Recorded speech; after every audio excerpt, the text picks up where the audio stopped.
क्या लगभग हर हादसे के बाद एक फितरत बन गई है या पहले से ही थी कि सबसे पहली बात तो यह बोला जाए कि वो हादसा हुआ ही नहीं।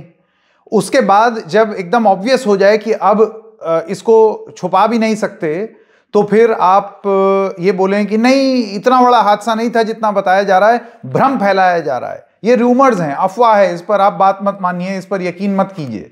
और उसके बाद जब एकदम ही मुसीबत हो जाए, जब तस्वीरें आने लगें और अब झूठ छुपाए नहीं छुपे, तो फिर आप उसको बहुत डाउन प्ले करके बोलें कि भगदड़ नहीं थी, कुछ ऐसे ही था, एक व्यक्ति गिर गया था। और बाद में एक एक करके जब मीडिया रिपोर्ट सामने आए, जब अलग अलग एजेंसीज अलग अलग बात बोलें, तो फिर यह साफ हो जाए कि हां, गलती पूरी तरीके से प्रशासन की थी और अपनी गलती छुपाने या ना मानने की कोशिश की जा रही है। एक और मामला सामने आया है, आइए उसको अब आपको बताते हैं। नमस्कार, मेरा नाम है संकेत उपाध्याय और आप देख रहे हैं इशारों इशारों में। आरपीएफ यानी कि रेलवे प्रोटेक्शन फोर्स, ये वो फोर्स है जिसकी जिम्मेदारी होती है ट्रेन, प्लेटफॉर्म्स, इन सब जगहों का ध्यान रखना। इसके अलावा एक जीआरपी भी होती है, गवर्नमेंट रेलवे पुलिस, ये अक्सर स्टेट गवर्नमेंट को रिपोर्ट करती है। RPF is directly a part of the ministry of railways. तो अब एक रिपोर्ट आई है सामने और ये मैं आपको इंडियन एक्सप्रेस दिखा रहा हूं, जैसे कि आप अपने स्क्रीन पर देख सकते हैं। इसमें रेलवे प्रोटेक्शन फोर्स की एक इंक्वायरी रिपोर्ट आई है, नई दिल्ली रेलवे स्टेशन स्टैम्पीड। अब टेक्निकली आप ये कह सकते हैं कि ये है तो मिनिस्ट्री ऑफ रेल की ही रिपोर्ट, रेल मंत्रालय के एक अंग ने ही अपनी इंक्वायरी रिपोर्ट दी है, तो टेक्निकली ये रेल मिनिस्ट्री की ही रिपोर्ट है। लेकिन आप ये देखिए कि शुरुआत इसी रेल मंत्री के अलग अलग अफसरों ने किस तरीके से की थी और अब रेल मिनिस्ट्री की ही एक अंग ने अपनी जांच में क्या पाया है। तो सबसे पहले आपको बताते हैं कि आरपीएफ ने क्या पाया। रेलवे प्रोटेक्शन फोर्स का यह कहना है, इंडियन एक्सप्रेस की इस रिपोर्ट के हिसाब से, कि 8:45 पर एक अनाउंसमेंट हुआ कि प्रयागराज को जाने वाली ट्रेन प्लेटफॉर्म नंबर 12 पर आएगी, लेकिन उसके बाद एक और घोषणा हुई कि अब वो प्लेटफॉर्म नंबर 16 पर आएगी। और यह वजह थी भगदड़ मचने की। आप सोचिए आरपीएफ क्या कह रहा है, यह वजह थी भगदड़ मचने की। इसके अलावा आरपीएफ का यह भी कहना है कि हम ओवरब्रिज को क्लियर कर रहे थे when the platform for the Kumbh special changed, this led to stampede. यानी कि आरपीएफ का यह कहना है कि जो फुट ओवर ब्रिज होता है ना, जैसे एक प्लेटफॉर्म से दूसरे प्लेटफॉर्म के जाने के लिए आप सीढ़ी चढ़ते हैं और फिर क्रॉस करके जाते हैं, फिर सीढ़ी उतरते हैं, उस ब्रिज को कहते हैं FOB, foot over bridge. RPF का यह कहना है कि हम उस फुट ओवर ब्रिज पर जो किनारे किनारे लोग बैठ गए थे, हम उनको हटा रहे थे। इतने में ही यह घोषणा हो गई स्पीकर पर कि 12 नहीं 16 पर जाओ, और तब भगदड़ मची और इसी सब के बीच में लोग आपस में टकराए और यह थी वजह स्टैम्पीड की, यह थी वजह भगदड़ की, और भगदड़ हुई। यह आरपीएफ ने साफ साफ माना है। इसमें आपको और भी बता देते हैं वो और क्या बोलते हैं। What set off the stampede at New Delhi railway station on Saturday night, killing 18 people, was an announcement about the change in the departure platform of a Kumbh special train to Prayagraj, according to an inquiry report prepared by Railway Protection Force. फिर उन्होंने वो पूरा बताया कि platform किस तरीके से change हुआ। अब आइए इसको जक्सटपोज करते हैं उस रात दिए गए स्टेटमेंट जो कि चीफ पीआरओ ने दिए, जिनका नाम हिमांशु शेखर जी है। सबसे पहली बात तो उन्होंने अफवाह बता दिया।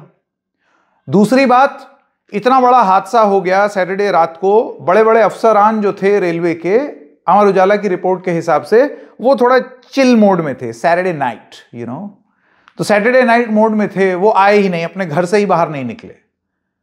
उस वक्त जिनको मौजूद होना था वो वहां मौजूद ही नहीं हो पाए। त्वरित कार्रवाई जो करनी थी वो कर ही नहीं पाए, बड़े अफसर बाद में जागे। बहुत देर तक यह बोला गया कि कुछ नहीं हुआ है, अफवाहें हैं, इनको मत मानिए। फिर उसके बाद रूमर्स बोल देने के बाद फिर एलजी साहब ने यह बोल दिया कि मौत हुई है। फिर एलजी साहब ने घंटे भर में ही वो वाला ट्वीट एडिट करके चेंज कर दिया, मौत वाला पोर्शन हटा दिया। तब फिर रात में 1-1:15 बजे जा करके ये फिगर आया सामने कि कितने लोगों की मौत हुई है, क्योंकि वो अस्पतालों में लोग जाने लगे। तो एक कोशिश की गई शुरुआत में इस मामले को पूरी तरीके से दबाने की, फिर जब ये सब हो गया तो यही हिमांशु शेखर जी पलट करके कहते हैं कि वो एक इंसान गिर गया था, बस और कुछ नहीं हुआ है। मैं चाहता हूं कि ये सारे बयान आप सुने। इसी दौरान फुट ओवर ब्रिज से जो सीढ़ियां प्लेटफॉर्म की तरफ आती हैं, इस पर एक पैसेंजर के फिसलने की वजह से उनके पीछे जो पैसेंजर थे वो उसकी चपेट में आ गए और एक दुर्घटना घटी हुई है। इसकी जांच उच्च स्तरीय समिति द्वारा की जा रही है। सर, अगर अभी के हालातों की बात करें, कहा जा रहा था कि रात को सुरक्षा के इंतजाम नहीं थे, या अभी के हालातों के लिए? देखिए, अभी हालात पूरी तरह सामान्य हैं और मैं आपके माध्यम से एक बात और कहना चाहता हूं। ये बात बार बार आ रही है कि ट्रेन कैंसिल थी या प्लेटफॉर्म बदला गया। ऐसी कोई बात नहीं थी, कोई ट्रेन कैंसिल नहीं थी। इनफैक्ट उस टाइम पे तो हम लोगों ने उस टाइम पीरियड के दौरान 5 से 6 स्पेशल ट्रेन का अलग से संचालन किया था। और एक और बात मैं क्लियर करना चाहता हूं, किसी भी ट्रेन का प्लेटफॉर्म बदला नहीं गया था। तो आपने जैसे सुना हिमांशु शेखर जी का बयान, क्या कह रहे हैं वो कि एक इंसान गिर गया था। पहले अफवाह, फिर एक इंसान, फिर 18 मौत। उसके बाद फिर ये भी बात हो रही थी शुरुआत में कि नहीं, कोई ऐसा प्लेटफॉर्म चेंज की घोषणा नहीं हुई थी। कितना झूठ बोलेंगे भाई रेलवे वाले, कितना झूठ बोलेंगे। आपकी अपनी ही एजेंसी आपको एक्सपोज कर रही है। क्यों करना ये ऐसा? अलग अलग रिपोर्ट्स क्यों सामने आ रही हैं इस तरीके की कि पहले ये नहीं हुआ था, वो नहीं हुआ था, हो गया ना। और ऐसे में अब अकाउंटेबिलिटी कैसे फिक्स होगी? एक कार्यक्रम हमने पहले भी किया था जिसमें हमने कुछ सवाल पूछे थे और उन सवालों को दोहरा देते हैं। किस तरीके से इन 18 मौतों के जिम्मेदार पूरी तरीके से मिनिस्ट्री ऑफ रेलवेज है। नंबर 1, प्लेटफॉर्म पर लोग ऐं ही टहलने नहीं आते हैं, और आते हैं तो उनको रोकने की जिम्मेदारी भी आपकी है। तो नंबर 1, इतनी भारी मात्रा में अनरिजर्व टिकट आपके टिकटिंग काउंटर ने क्यों दी? 1500 टिकट 1 घंटे में आप इशू किए चले जा रहे हैं। ट्रेनें उस समय थी नहीं। जो स्पेशल ट्रेन चलाई गई है, जो अश्विनी वैष्णव ने ट्वीट किया रेलवे मिनिस्टर ने, वो ये हादसा हो जाने के बाद थी। यानी कि आप टिकट पहले बांट दे रहे हैं, भीड़ को बिल्डअप पहले होने दे रहे हैं, और उसके बाद जब भगदड़ हो जाती है, लोग मर जाते हैं, तब आप स्पेशल ट्रेन चला रहे हैं। यह नाकामी नहीं है रेलवेज की तो और क्या है। नंबर 2, रेलवे प्रोटेक्शन फोर्स का स्टाफ, उसने तुरंत ये जानकारी क्यों नहीं दे दी ऊपर अपने बॉसेस को कि ये बहुत तगड़ा बिल्डअप हो रहा है। 1 घंटे में 1500 टिकट दे दी गई हैं, इस प्लेटफॉर्म पर बिल्डअप हो रहा है, इसको जल्दी से नियंत्रित किया जाए। भगदड़ हो जाने के बाद सक्रिय क्यों हुए ये सब लोग? तीसरी बात, क्या पूरी तरीके से रेलवे ये चाहता था कि हम लोग किसी तरीके से ये लीपापोती करके छुपा लें, ये बोल दें कि वो कुछ अलग मामला था, ये कुछ और चीज थी, ये वो चीज नहीं है जो आप सोच रहे हैं कि भगदड़ हो गई या प्लेटफॉर्म पर बहुत सारी ट्रेन्स आ गई हैं, ये कुछ और ही था। अभी इंतजार कीजिए, अभी नहीं, ये नहीं, वो नहीं। ये कवर अप करने का प्रयास रेलवे ने क्यों किया? आपने ये कोशिश क्यों की?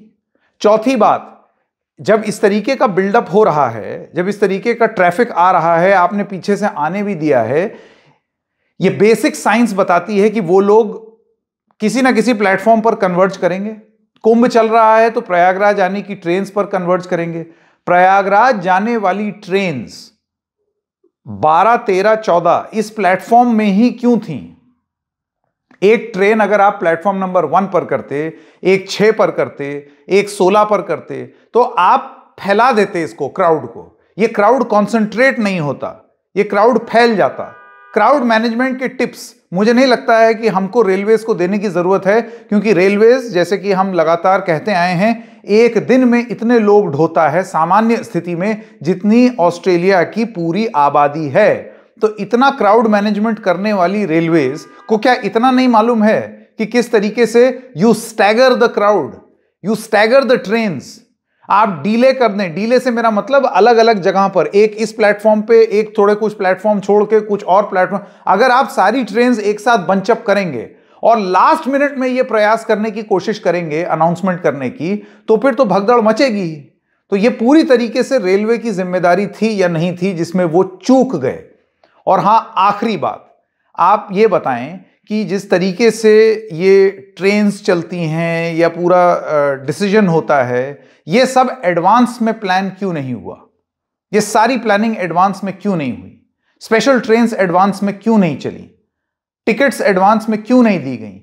अब सॉल्यूशंस दिए जा रहे हैं। भगवान का शुक्र है कि फाइनली हम समाधान की तरफ बात कर रहे हैं, जिसमें अश्विनी वैष्णव कह रहे हैं कि हिंदुस्तान के 60 स्टेशंस में होल्डिंग एरियाज बनाए जाएंगे पैसेंजर ट्रैफिक रेगुलेट करने के लिए, ताकि ज्यादा लोग ना आने पाए। आप जानते हैं अनरिजर्व टिकट का तो आलम यह हो गया है कि खुद ही सोचिए ना, खुद ही सोचिए 1500 टिकट अगर दे दी गई है 1 घंटे में, और ये सारे लोग प्रयागराज जाना चाहते हैं। उस समय प्रयागराज जाने की फर्ज कीजिए 2 ट्रेन है, फर्ज कीजिए कि मैं तो एकदम कंजर्वेटिव एस्टिमेट लेकर रहा हूं कि 1 घंटे में 1500 आपने अनरिजर्व टिकट्स दी, this apart from the reserve tickets. इसके अलावा जो वेटलिस्ट वाले जो टीटीई के पास जाके कहते हैं भैया थोड़ा अगर मुमकिन हो तो इस तरीके के सारे लोग वहां पर प्लेटफॉर्म पर हैं। फर्ज कीजिए ट्रेन 2 हैं, 1500 लोग हैं बाय अ कंजर्वेटिव एस्टिमेट।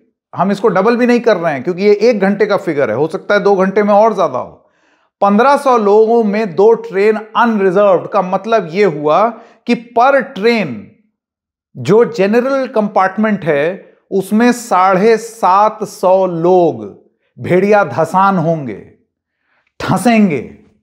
एक डिब्बे में, रेल के एक डिब्बे में 72 लोगों की कैपेसिटी होती है, 72।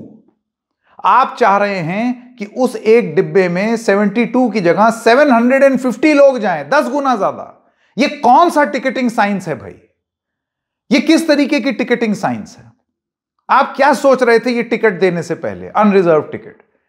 फिर वही सीन्स होते हैं जो हमको देखने को मिला है, क्योंकि हम एक देश लगातार क्राइसिस मोड में रहता है, हमेशा चीजें कम रहती हैं। इस वजह से आप देख रहे हैं उसके अगले ही दिन तस्वीरें आई कि लोग ऊपर ऊपर लटके हुए हैं ट्रेन में।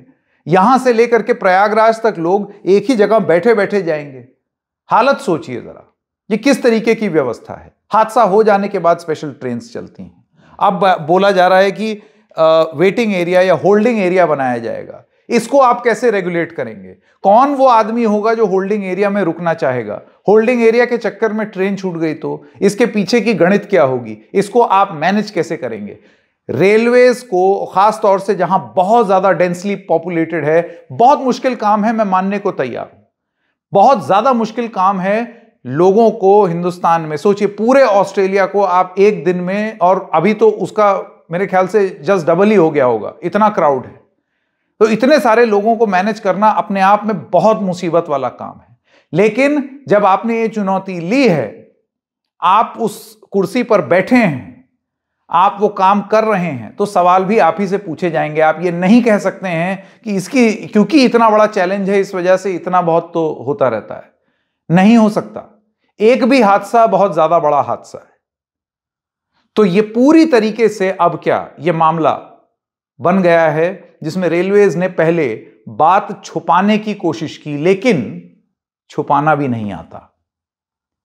इशारों इशारों में आज इतना ही। फिर मिलेंगे किसी और मुद्दे के साथ। तब तक के लिए नमस्कार।